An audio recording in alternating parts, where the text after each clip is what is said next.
Le secteur du ciment ne s'est jamais aussi bien porté en Côte d'Ivoire. En 2012, on enregistrait environ 2 millions de tonnes de ciment produits. En 2016, 4 millions de tonnes de ciment et les opérateurs, les cimentiers qui opèrent en Côte d'Ivoire tablent sur une production de plus de 6 millions de tonnes pour 2017. Le secteur de la cimenterie croît donc de façon exponentielle. Malgré cela, il n'arrive toujours pas à satisfaire à la forte demande et le prix du ciment reste encore très élevé en Côte d'Ivoire. Zoom sur un secteur en pleine croissance, un secteur aux confluences des enjeux économiques, stratégiques et sociaux. Bonsoir et bienvenue sur Business 24 Africa. Vous suivez Intelligence économique.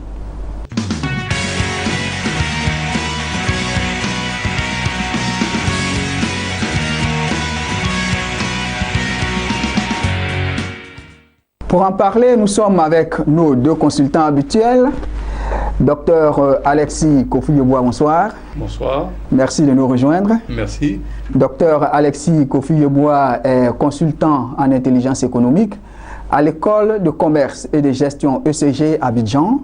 Merci. Avec vous, Monsieur Sadia Zouzou, bonsoir. Bonsoir, M. Sivaï. Monsieur Sadia Zouzou est spécialiste en intelligence économique. Alors, tout de suite, ma première question. De 4, les opérateurs, les cimentiers qui opèrent en Côte d'Ivoire sont passés à 7. Qui sont-ils et quelle est la spécificité de chacun? Docteur. Bien, c'est une bonne question.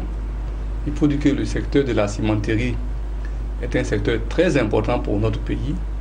Il est dit dans le commun des mortels que quand le bâtiment va, c'est que tout va. Quand le BTP va, c'est que tout va dans un pays. Alors, au niveau des opérateurs de la cimenterie en Côte d'Ivoire, il y avait au départ 4 opérateurs qu'on peut citer sur votre antenne.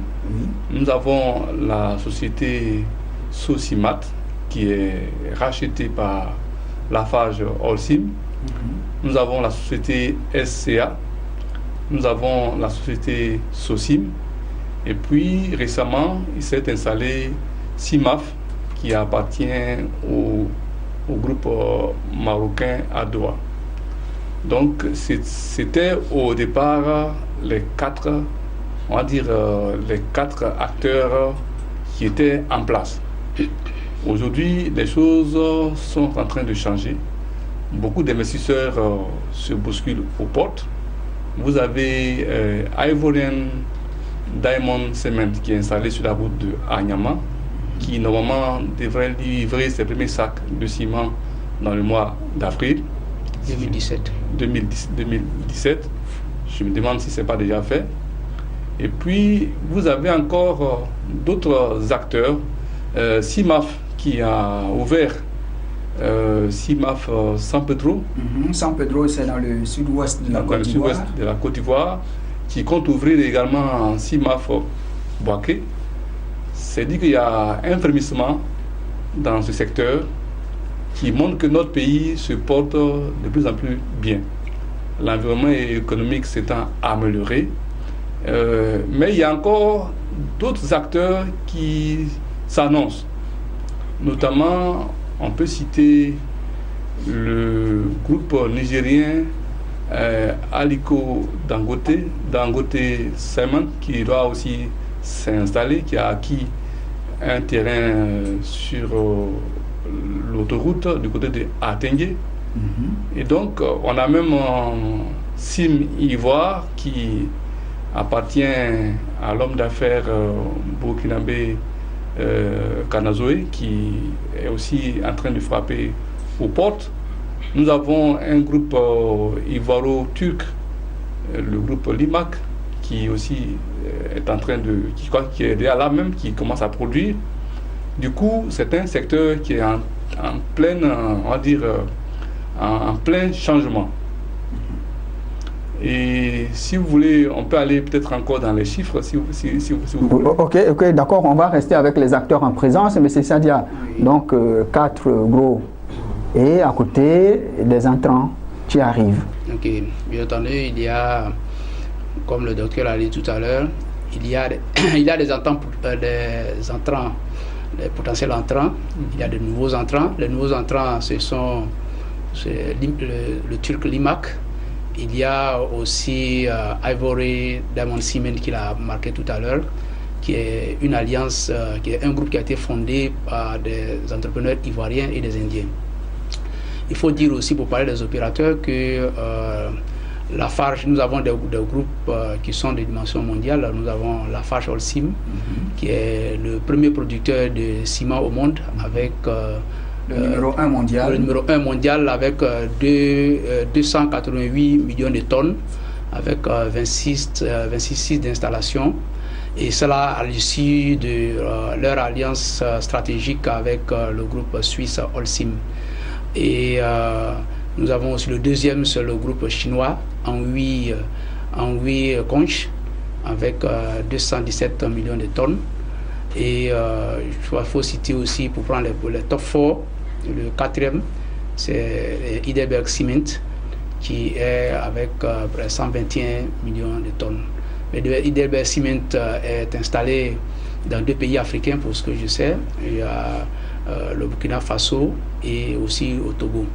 Donc voici ces 2 acteurs-là qui sont des renommées mondiales, qui sont pour l'un installés en Côte d'Ivoire, ici en Afrique de l'Ouest, et je crois qu'on aura l'occasion d'en parler tout à l'heure.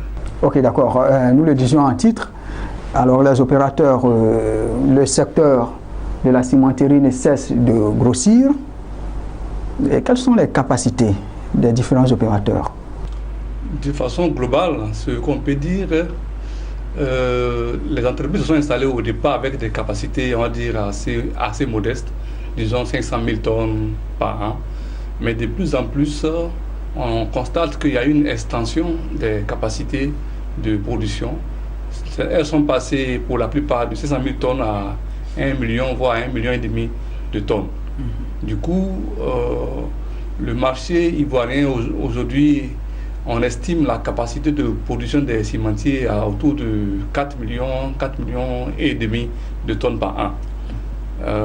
C'est une situation qui est en train de s'accroître et les projections parlent de 6 millions de tonnes en 2017-2018.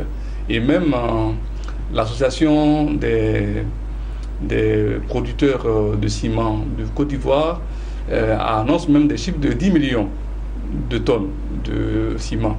Du coup, on est en pleine, on va dire, on est en pleine croissance dans ce secteur. Si on met en face les besoins du marché, les chiffres que nous avons parlent de 3 millions et demi. Du coup, on pense que toute cette production, normalement, ne devrait pas être destinée seulement qu'au marché local. Je pense que certainement que ces opérateurs envisagent de vendre du ciment dans les pays voisins, dans les pays qui sont les pays de l'Interland.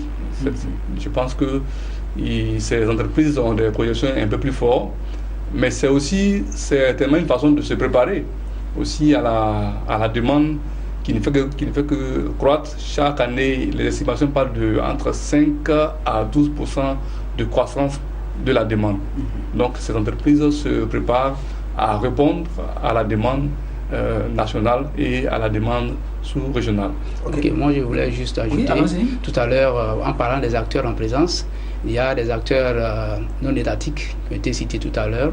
Ce sont les cimentiers qui ont été évoqués. Mais parmi ces acteurs non étatiques, il faut citer l'association des producteurs de ciment en Côte d'Ivoire qui est en train de monter comme étant un groupe de pression en Côte d'Ivoire. Il y a l'association des consommateurs de Côte d'Ivoire ces associations qui font des plaidoyers. En plus de cela, il faut voir aussi les acteurs étatiques. Et parmi ces acteurs étatiques, nous avons des pays comme la France. Lafarge Holcim a son siège en France. Nous avons le Maroc, CIMAF. Nous avons la Turquie. Aussi, nous avons l'Inde. Et aussi, bien entendu, la Côte d'Ivoire. Donc, ces acteurs étatiques-là, il faut en parler. Et je sais que il ne faut pas les négliger. Il ne faut pas les négliger. Et nous savons aujourd'hui que dans le contexte du commerce international, les grandes entreprises d'envergure mondiale comme la Fajol-Sim, ce sont ces entreprises-là qui mènent la politique internationale au niveau des pays. Donc l'influence que les grandes puissances recherchent aussi s'exerce à travers leurs industries. C'est ce que je voulais ajouter. Ok, merci. Docteur, et qui sont les clients? On voit que la demande est forte et l'offre n'arrive pas totalement à la satisfaire. Et donc, le ciment, pourquoi faire? Les clients, il faut d'abord citer l'État du Côte d'Ivoire. C'est le premier client. L'État du Côte d'Ivoire, à travers l'État, il faut voir les entreprises qui sont chargées de conduire la politique de développement des infrastructures qui sont en train d'être mises en place dans ce pays. Donc, l'ensemble des entreprises du BTP, les entreprises qui font les routes. Il faut aussi citer les entreprises qui font les logements. Les entreprises telles que Alliance, Adoa, la Sikoji, etc., etc. Toutes ces entreprises, vous savez très bien que nous sommes engagés en Côte d'Ivoire dans un programme de construction de logements sociaux. La demande est estimée autour de 400 000 logements. Chaque année. Chaque année. Donc c'est vraiment... Ce qui est énorme. C'est très, très, très important. À côté de cette demande, on peut dire qu'elle est la principale. Il y a aussi les ménages. Les ménages, aujourd'hui, tout Ivoirien ou bien tout citoyen de ce pays, tout habitant de ce pays a envie de s'offrir un toit. Quand vous allez du côté de Bergerville, du côté de la Riviera, vous voyez qu'il y a beaucoup de chantiers. Donc voici un peu les clients que je peux citer en termes de ceux qui achètent le ciment. D'abord, c'est les entreprises qui sont dans le BTP et puis les ménages. Mais tout ça, c'est tiré par les programmes d'investissement de l'État du Côte d'Ivoire. Ok, donc M. Sadia, un programme d'investissement de l'État du Côte d'Ivoire, une aubaine pour les cimentiers. Oui, une aubaine pour les cimentiers parce qu'on sait que, on l'a dit bien une fois sur le plateau ici, que la Côte d'Ivoire est sortie d'une période de guerre. Et donc, cela a nécessité la remise à niveau des infrastructures que nous savons. Et donc, je voulais ajouter aussi que le boom du ciment a eu des effets connexes, a eu des effets sur des activités qui sont des activités connexes comme des entreprises qui produisent des ouvrages en béton manufacturé. Et donc, vous voyez aujourd'hui qu'il y a une certaine effervescence au niveau de ce secteur-là. Oui, le secteur de l'industrie du béton est en croissance. Cibéton, ils sont nombreux les acteurs sur place. Exactement, mais cela a bouleversé le marché aussi parce qu'avant, Cibéton était en SIBM plutôt était en quasi-monopole sur ce marché-là depuis des années. Et donc, on a assisté ces derniers moments grâce au boom du ciment à l'arrivée des nouveaux opérateurs, que Cibéton, nous avons ici Béton, qui sont venus remettre en cause aussi, j'allais dire, la position acquise depuis longtemps par SIBM, qui est l'opérateur historique dans ce domaine-là. D'accord, donc on le voit, on voit les acteurs en présence, mais chacun utilise des stratégies quand même pour se positionner. Oui, allons, docteur. Nous avons oublié de citer un des acteurs quand même. On a oublié de citer les intermédiaires qui jouent un grand rôle. Nous allons parler de tout à l'heure, certainement. Les intermédiaires qui sont chargés de détailler, ce sont en fait les détaillants qui mettent le ciment à la disposition des ménages. Et ils jouent un grand rôle. Et puis peut-être qu'il faut parler aussi des transporteurs, ceux qui sont chargés du fret par rapport au ciment. D'accord. Docteur, on voit le secteur en pleine effervescence. Évidemment, chaque société, chaque cimentier a sa stratégie pour se positionner. Généralement, quelles sont les stratégies que ces cimentiers utilisent, docteur? C'est une très bonne question. Ici, il faut dire que nous sommes dans un oligopole. Quand on dit oligopole, c'est-à-dire le nombre d'acteurs, ils ne sont pas nombreux. C'est un petit groupe qui est chargé d'offrir un produit sur le marché. Du coup, l'oligopole, en général, les acteurs ont tendance à avoir des ententes tacites pour pouvoir contrôler le marché. Aujourd'hui, face à ce bouillonnement, les nouveaux entrants qui frappent à la porte, les entrants potentiels également, les acteurs qui sont en place cherchent à se protéger, cherchent surtout à consolider les positions déjà acquises.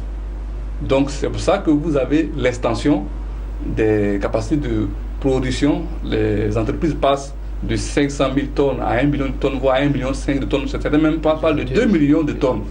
Du coup, avant que les nouveaux entrants ne soient effectivement dans le secteur, ces entreprises qui sont déjà là auront suffisamment assez de capacité et assez de force pour pouvoir faire face. Parce que lorsque des entrants potentiels ou bien des nouveaux entrants seront dans le secteur, vous-même, vous savez, c'est la loi de l'offre et de la demande. Le prix va être... il y aura une tension sur le prix qui va faire que, bon, les marges vont commencer aussi à s'effriter. Donc, pour l'heure, les entreprises qui sont déjà en place, par divers moyens, par des moyens de pression, par des barrières, certainement, essaient de maintenir aussi longtemps que possible leur position. Ces entreprises passent quelquefois par la voie de l'association des producteurs de ciment de Côte d'Ivoire. Ces entreprises aussi peuvent passer par des moyens de pression que nous connaissons très bien en sciences économiques. Vous savez, on peut utiliser de l'influence pour pouvoir agir, on peut faire du lobbying, et tout ça, ces entreprises, en tout cas, essaient de maintenir et de consolider leur position sur le marché. Ok. Monsieur Sadia, vous voyez aussi des barrières que les opérateurs locaux posent pour empêcher d'autres personnes, d'autres acteurs d'entrer? Et ça, c'est des bonnes guerres. On l'a dit toujours et on le dit ici que nous sommes en intelligence économique. Et donc, je veux dire que chaque acteur a sa stratégie. Il y a d'abord la stratégie de pénétration. Quand on prend le cas de Lafarge-Holcim, Lafarge-Holcim a acquis Sosimat, une entreprise qui existait déjà depuis longtemps sur le marché, qui fait partie des acteurs historiques. CIMAF aussi a fait la même chose en créant une filiale ici en Côte d'Ivoire. L'année de même aussi avec le groupe turc Limak, qui s'est déjà appuyé sur l'entreprise de l'homme d'affaires Ayanou Edo, qui était déjà installée ici. Cette entreprise s'appelait Afrikibat. Et donc, CIMAF a acquis 49% du capital de Afrikibat, qui a créé aujourd'hui Limak, qui est aujourd'hui un acteur au niveau de la construction d'usines de ciment et de la production de ciment ici en Côte d'Ivoire. Alors, maintenant, en parlant des barrières, je pense que nous avons, il y a des barrières à l'entrée, à l'endroit il faut mettre le pied dans le plat d'un entrant potentiel qui est redouté. Il s'agit de Dangote Cement. Dangote Cement, de l'homme d'affaires, de l'homme le plus riche d'Afrique, l'homme d'affaires nigérian Aliko Dangote, qui a fait fortune dans le ciment au Nigeria. Oui. Et donc, vous pensez qu'il y a des barrières pour l'empêcher de venir? Exactement. Depuis le septembre 2011, nous avons que Dangote a pris contact avec les nouvelles autorités, avec les nouvelles autorités en place, et il a actionné son réseau. Et il était prévu qu'à partir de 2013, qu'il installe une usine en Côte d'Ivoire ici, pour un coût d'investissement de 150 milliards de francs CFA, avec une production d'1,6 million tonnes. Mais je pense que ce projet, en fin de compte, a tourné plutôt vers l'importation de ciment, d'1,6 million de tonnes de ciment, en utilisant la plateforme de l'entreprise Invest dans le domaine portuaire en Côte d'Ivoire.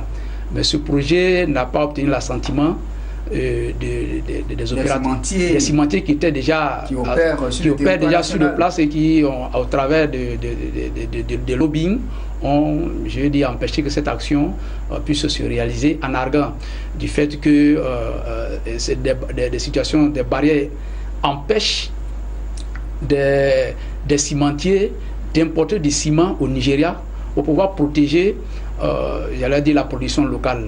Et beaucoup de concurrents de Dangote soupçonnent Dangote, j'allais dire, d'utiliser ses connexions politiques pour empêcher que d'autres entreprises comme Lafarge et autres, Lafarge qui est le concurrent principal de Dangote sur le marché nigérian, dont on sait que c'est un marché colossal. Et donc, ce sont ces mêmes barrières, je vais dire, c'est comme une sorte de retour à l'ascenseur aussi, de retour plutôt de l'ascenseur ici, en empêchant par des barrières diplomatiques, par certaines barrières aussi Dangote de s'installer. Et je pense qu'il était question que Dangote ouvre sa première cimenterie en 2016, mais jusqu'à présent...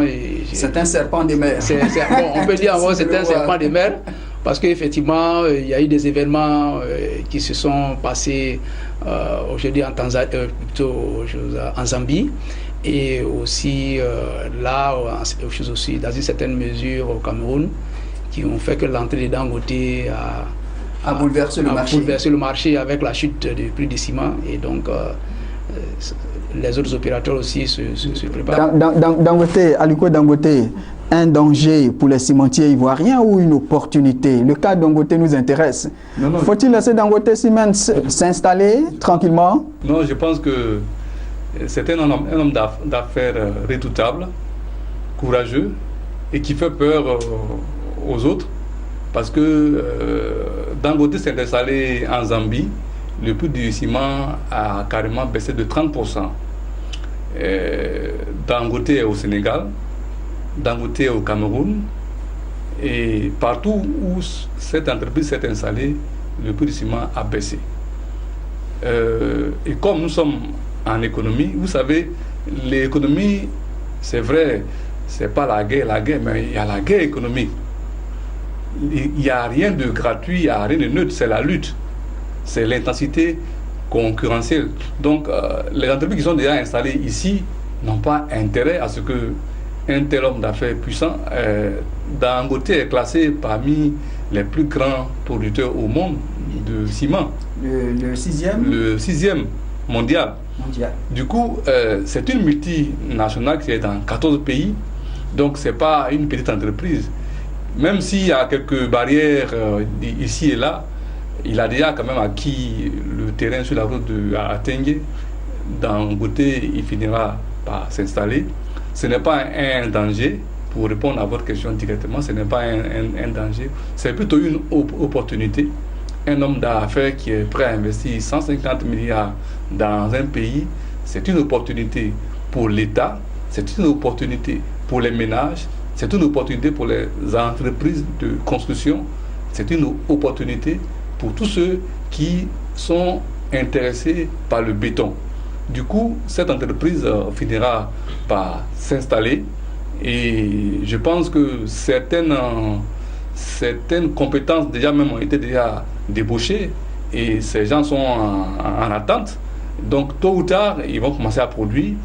Et je pense que les barrières liées au fait que il y a du ciment de mauvaise qualité qui pourrait arriver sur le marché ivoirien, tout ça, c'est des choses certainement pour retarder.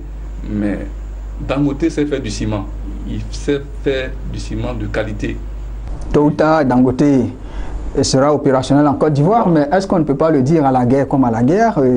Sadia le disait tout à l'heure, sur le marché nigérian, des opérateurs tels que Lafarge Holcim ou d'autres opérateurs se voient pratiquement bloquer le marché, et on privilégie Dangote Cement sur le marché nigérian. Bon, il veut venir en Côte d'Ivoire, à la guerre comme à la guerre. Il faut mettre des barrières pour lui. Mais nous sommes au sein de la CEDEAO, c'est un espace économique commun. Donc, on parle de libre circulation des capitaux, des hommes, des biens. Donc, c'est vrai, nous sommes à la guerre comme à la guerre, mais je pense que ce sont des petits frémissements qui vont finir par passer. D'accord. Donc, mais il y a une question qui certainement tourne dans l'esprit de nos téléspectateurs. On voit que la quantité de production ne fait que grossir. On parle de 6 millions de tonnes à produire pour 2017, et même l'association des producteurs de ciment de Côte d'Ivoire parle de 10 millions. Mais une réalité est là, le prix du ciment est cher en Côte d'Ivoire. Comment pouvons-nous expliquer cette contradiction, si je peux m'exprimer ainsi? Ok, le prix du ciment en Côte d'Ivoire, la cherté du ciment en Côte d'Ivoire peut s'expliquer par plusieurs facteurs. L'un des facteurs, nous l'avons dit tout à l'heure, c'est que il y a le prix du ciment. Je veux dire que l'offre au niveau de la Côte d'Ivoire n'arrive pas à rencontrer la demande. La demande se situe autour de 3,7 millions de tonnes par an, tandis que l'offre actuelle, en attendant que les autres travaux d'extension puissent finir, se situe autour de environ 4 millions de tonnes. Donc il y a une tension là-dessus. Donc à cela, il faut ajouter aussi des facteurs conjoncturels. Les facteurs conjoncturels sont que à certains moments de l'année, il n'y a pas beaucoup de camions pour pouvoir évacuer les productions de ciment, parce que ces camions sont utilisés par exemple pour les campagnes de café et de cacao. À cela aussi, d'après ce que nous avons appris, c'est qu'il y a des travaux d'extension en zone portuaire qui empêchent la fluidité, j'allais dire, des camions qui font le transport de ciment. Mais il y a l'un des facteurs qui est aussi important, c'est que je pense, à mon avis, qu'il peut y avoir aussi des barrières en matière de prix.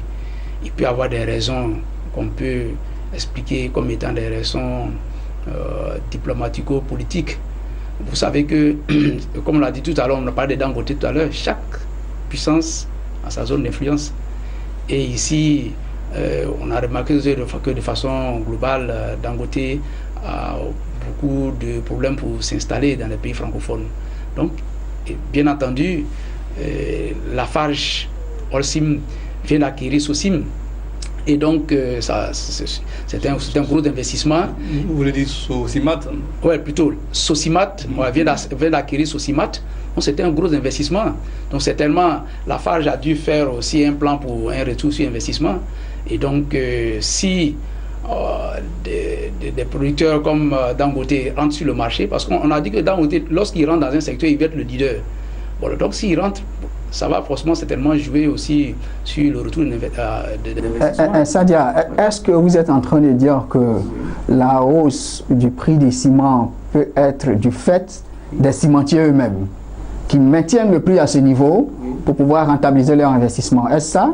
Je suis en train de dire qu'on ne peut pas le dire de façon formelle, mais je vais dire que nous sommes en intelligence économique. En intelligence économique, chaque acteur utilise les moyens en sa possession pour pouvoir garantir ses intérêts stratégiques. Et c'est de ça qu'il est question ici. Si Dangote vient sur le marché, inonder le marché avec beaucoup de ciment, ça peut créer ce qu'on appelle le dumping sur le marché.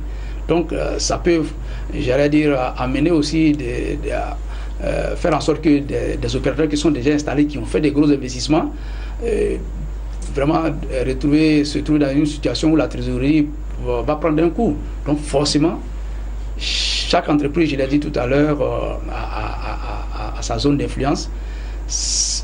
On reproche à Dangote d'utiliser ses connexions politiques au Nigeria.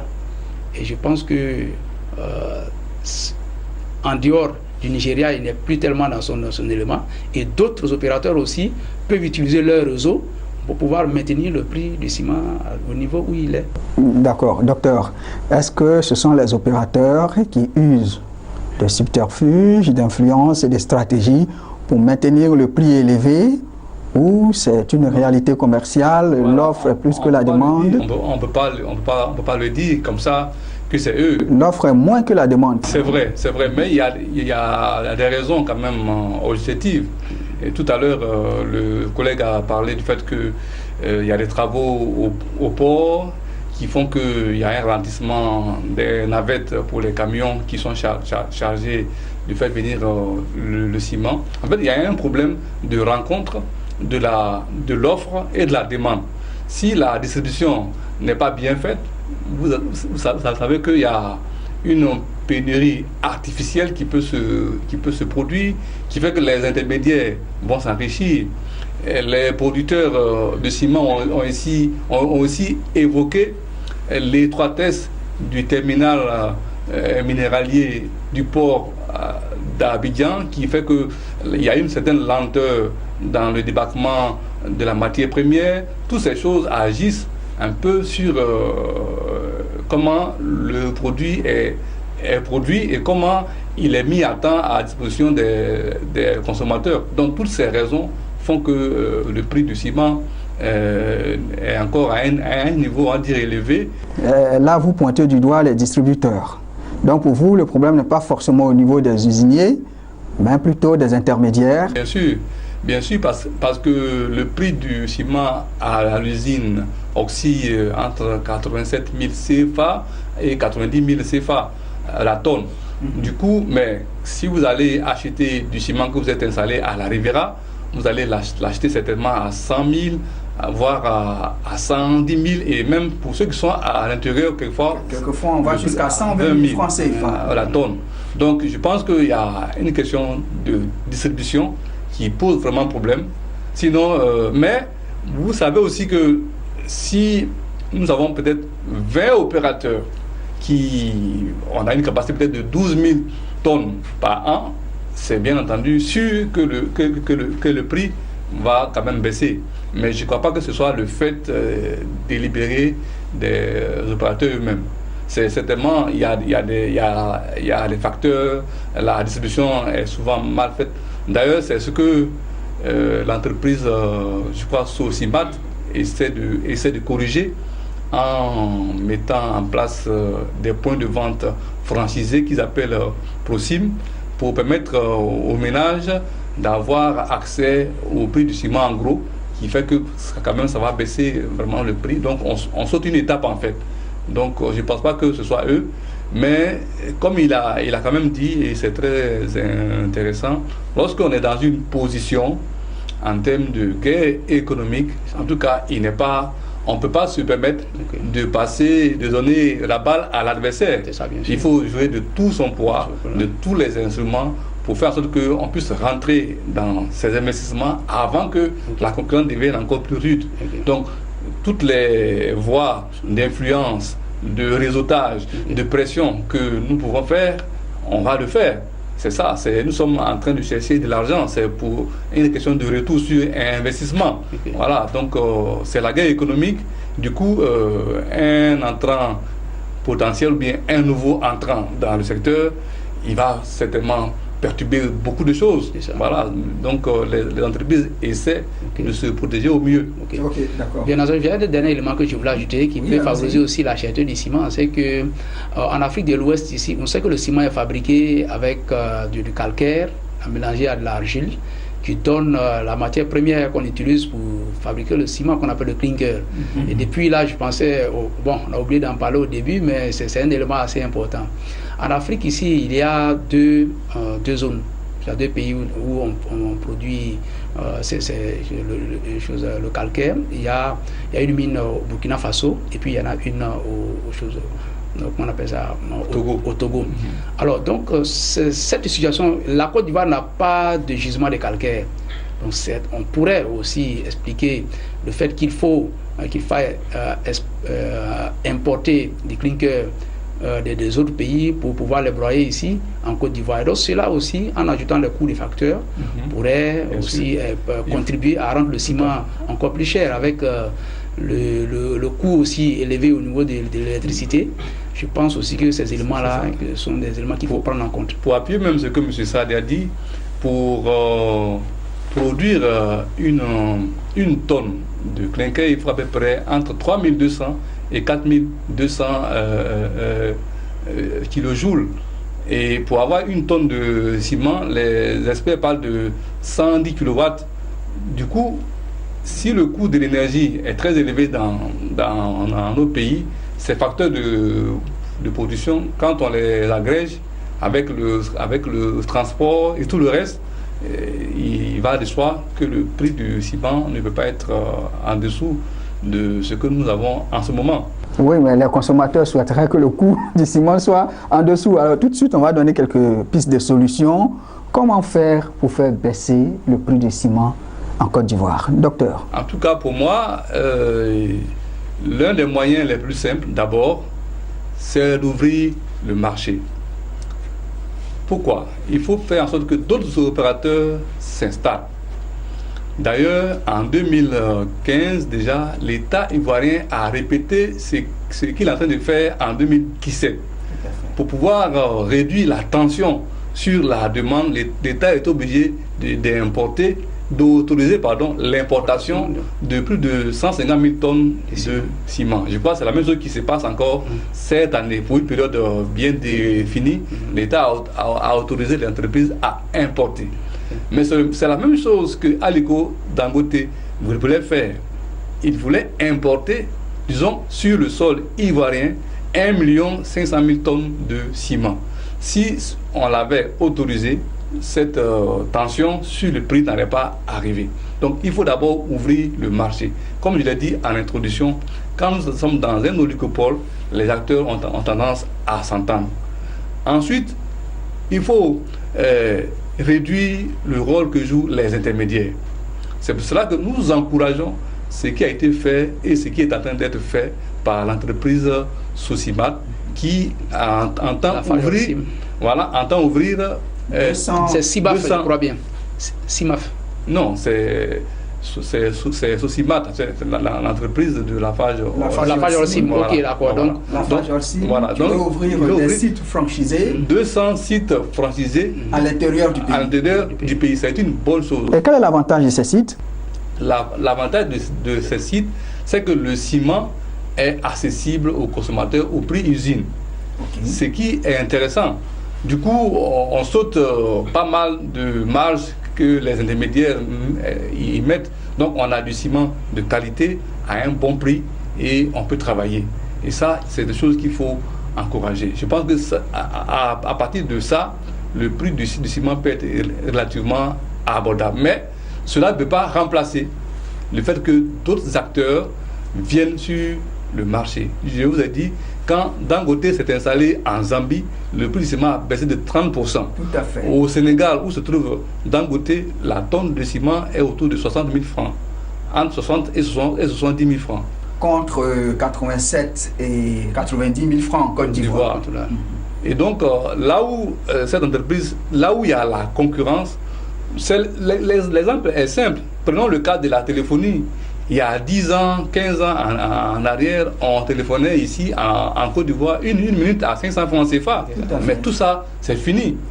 Voilà. Donc, quand les acteurs se multiplient, alors le coût du produit devient intéressant pour le consommateur. C'est vrai, on va dire qu'il y a des barrières à l'entrée. D'abord, la première barrière à l'entrée dans la cimenterie, c'est le coût d'installation d'une usine qui fabrique du ciment. Combien coûte la construction d'une usine? Les estimations parlent de 30 milliards de francs CFA, ce qui n'est pas à la portée. Donc la première barrière, c'est la barrière financière. 30 milliards de francs CFA qu'il faut amortir. Qu'il faut amortir. Mais je pense que c'est un secteur qui est quand même rentable. Certaines indiscrétions, je ne peux pas dire certains noms ici. Normalement, des entreprises se sont installées, mais en moins de 2 ans, 3 ans, le coût d'investissement a été amorti. Donc, il y a encore de la demande, il y a encore, la consommation est encore là, elle est encore forte. Donc, pour revenir à mes propos, la première barrière, en tout cas, c'est le coût d'installation. Une autre barrière dont on n'a pas parlé, c'est les barrières à la sortie. Parce que quand vous avez construit une cimenterie, si demain vous ne voulez plus faire du ciment, vous ne savez plus qu'est-ce qu'il faut en faire. Tout l'équipement technique ne peut pas servir à autre chose qu'à faire du ciment. Donc en tant qu'investisseur, normalement, on fait les calculs, on regarde est-ce que s'il rentre dans tel secteur, est-ce que demain, s'il veut l'abandonner pour des raisons diverses, que je vais m'en sortir. Du coup, il y a deux.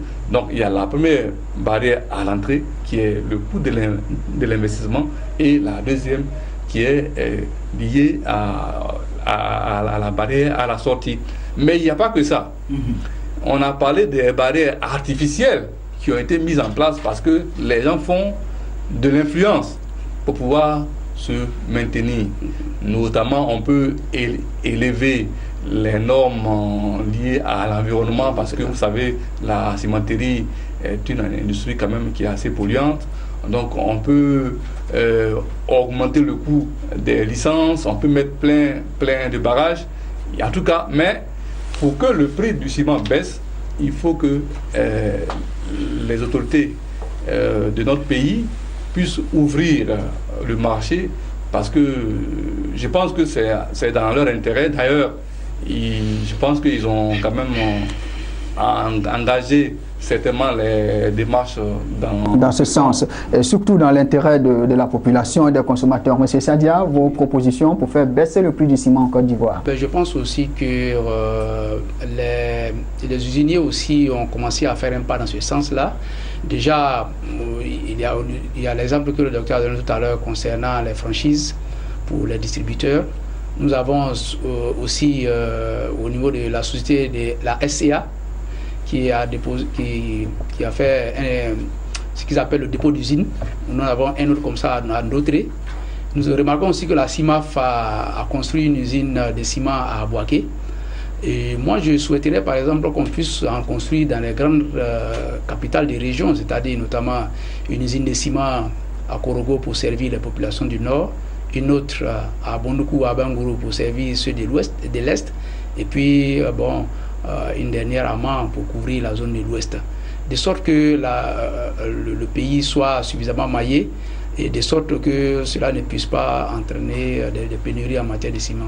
Parce qu'il faut savoir aussi que les coûts de transport sont des coûts de facteurs qui sont assez importants, qui peuvent jouer aussi dans le coût final. Donc je pense que ils ont déjà, au niveau de l'association des producteurs de ciment en Côte d'Ivoire, compris cela. Et je souhaite que vraiment cela continue. Ok, est-ce que vous voyez que l'importation aussi, l'autorisation d'importer une certaine quantité de ciment, est-ce la solution? Oui, l'importation de ciment pour ce qui se passe actuellement est une nécessité. C'est vrai, l'importation de ciment n'a pas obtenu l'assentiment, je le dis, de l'association des producteurs de ciment en Côte d'Ivoire, la PPCI. Ils l'ont dit de façon, j'allais dire, de façon manifeste. Mais je pense qu'avec la pression qu'il y avait sur les prix et aussi le plaidoyer des associations de consommateurs de Côte d'Ivoire, le gouvernement, les pouvoirs publics ont plié et donc ils ont autorisé encore une deuxième fois l'importation de 150 tonnes de ciment en Côte d'Ivoire. Donc l'importation est une solution peut-être à moyen terme, mais l'objectif est qu'il faut tout faire pour que le ciment soit produit en Côte d'Ivoire en grande quantité. Parce que dans l'industrie, le ciment est une denrée qui se produit, qui sont sur place en majorité. Parce que c'est une denrée sensible et une denrée stratégique, comme on l'a dit tout à l'heure. D'accord, merci. On va parler perspective à présent. Apparemment, et à vous écouter, le secteur du ciment est un secteur qui se porte bien. Il n'y a pas véritablement concurrence entre les acteurs en présence. L'avenir est radieux pour les cimentiers de Côte d'Ivoire. Oui, on peut le dire. L'avenir est radieux, sans oublier qu'il y a quand même possibilité qu'il y ait des produits de substitution qui peuvent agir, sinon de façon globale. Il y a des opportunités. Il y a des opportunités. Et quelles sont les opportunités? Non, les premières, c'est que le pays continue son programme. Les grands chantiers sont en cours. Voilà, et la Côte d'Ivoire a un taux de croissance qui est estimé autour de 9% même. C'est vrai que nous avons quelques difficultés en ce moment. Le prix du cacao a baissé. L'État a revu certaines dépenses à la baisse. Mais je pense que l'avenir du bâtiment, en tout cas du BTP, est encore devant nous. Et il y a encore de la place pour faire du profit sur le ciment. J'ai parlé tout à l'heure des besoins en logement. 400 000 logements par an. Est-ce qu'on peut imaginer ce que c'est 400 000 logements? C'est beaucoup. Et donc, la demande est encore là. Donc, il y a encore de la place. Seulement, les opérateurs qui sont déjà là ont peur que le prix descende à un point où, vous savez, quand vous avez une guerre des prix, ce sont les opérateurs eux-mêmes qui commencent à perdre. Voilà, c'est ce que les opérateurs qui sont en place vraiment craignent.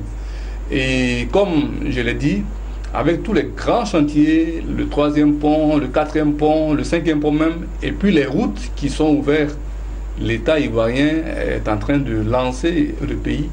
La cimenterie a encore de beaux jours devant elle. Ok, M. Sadia, les opportunités sont énormes. Oui, je voulais ajouter aussi tout à l'heure par rapport aux mesures qu'il fallait prendre pour faire baisser le coût. Nous avons aussi des produits de substitution, on appelle du géobéton. C'est une initiative qui a été prise il y a plus de 15 ans de cela et bon, qui avait donné vraiment des grandes perspectives pour trouver une alternative au ciment. Mais je pense que ce sont des choses qu'il faut creuser.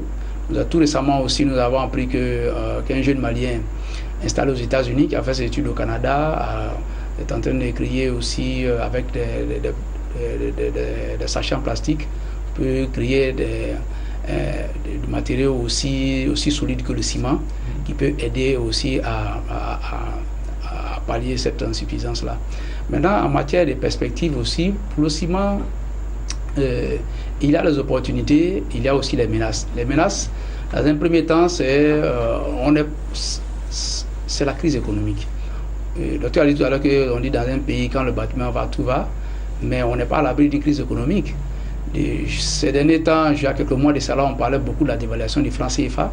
On ne sait pas si cela est d'actualité, mais elle peut survenir à un moment ou à un autre.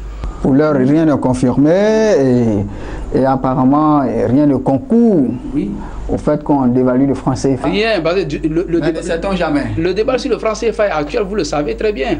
Et puis donc ça c'est l'une des menaces que nous devons, qui doit être prise au sérieux. Et puis aussi il y a la crise économique qui peut intervenir à tout moment dans un pays. On a vu ce qui se passe au Nigeria, vous avez vu. Et puis bon, pour les gens qui ont mon âge, ils savent un peu ce qui s'est passé dans les années 80. Mais en termes de perspectives, je pense qu'elles sont bonnes parce que il y a Lafarge Holcim Maroc qui est en train de faire des essais actuellement pour qu'on puisse construire des routes en béton. Comme cela se passe par exemple, j'allais dire, aux États-Unis. Aux États-Unis, 60% des routes sont construites en béton. Et la même chose aussi en Afrique du Sud. C'est les routes aussi, la majeure partie des routes sont construites aussi en béton. Et on estime à près de 5600 km de routes qui doivent être construites, soit qui doivent être revêtues. Alors, donc, je pense que ça, ce sont des éléments qui sont assez importants. Et si ce projet-là s'avère est adopté ici en Côte d'Ivoire, je pense que la cimenterie aura des beaux jours devant, va continuer d'avoir des beaux jours devant elle. Et même, je crois que 15 000 à 25 millions de tonnes par an ne seront pas suffisants pour vraiment résorber vraiment ces besoins-là. Ok, je souhaiterais qu'on termine avec ce qui pourrait être une menace de la cimenterie. Si vous êtes d'accord avec moi, je vais parler du géobéton. Oui. Logiquement, le géobéton devrait marcher, être une alternative au ciment. Mais on a l'impression que le géobéton ne bouge pas. Quel est le problème? Non, vous savez, le géobéton, c'est de la terre. De la terre qui est mise sous une presse pour fabriquer des blocs pour pouvoir faire les murs.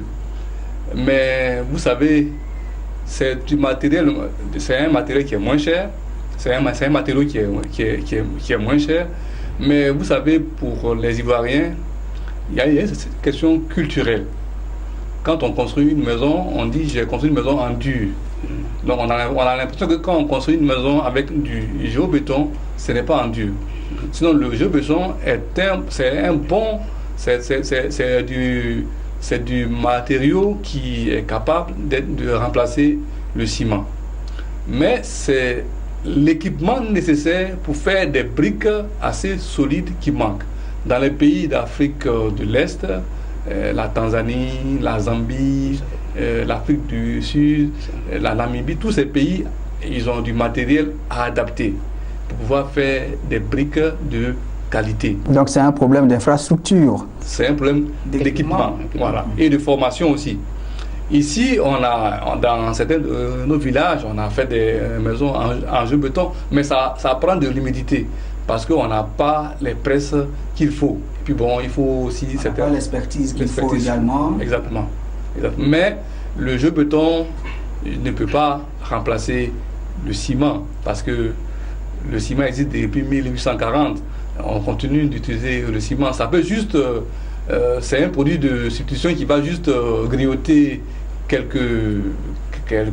tonnes, mais les gens vont continuer à utiliser le ciment pour faire les maisons en Côte d'Ivoire et certainement ailleurs, partout ailleurs. Ok, M. Sadia, pour terminer, le géobéton n'a pas un bel avenir? Si, il a un bel avenir. Je pense même que le docteur a donné tout à l'heure l'exemple de l'Afrique du Sud. La plupart, vous allez les pays comme le Rwanda, la Zambie, etc., on construit beaucoup de maisons en géobéton, mais là, il faut parler des briques en terre cuite. Et je pense qu'il y a une expérience similaire qui a été tentée en Côte d'Ivoire ici dans les années 70 avec le programme au niveau de la Sojefia, au niveau de la Sikoji, etc., qui ont donné de bons résultats. Mais on ne sait pas pourquoi ces résultats, cette pratique n'est pas allée beaucoup plus loin que ça. Est-ce qu'il y a eu des pressions et autres de la part de certains cimentiers? Mais je pense, pour ma part, que si le géobéton est fabriqué de la meilleure des façons, c'est-à-dire en utilisant des presses hydrauliques, parce que c'est ça le problème.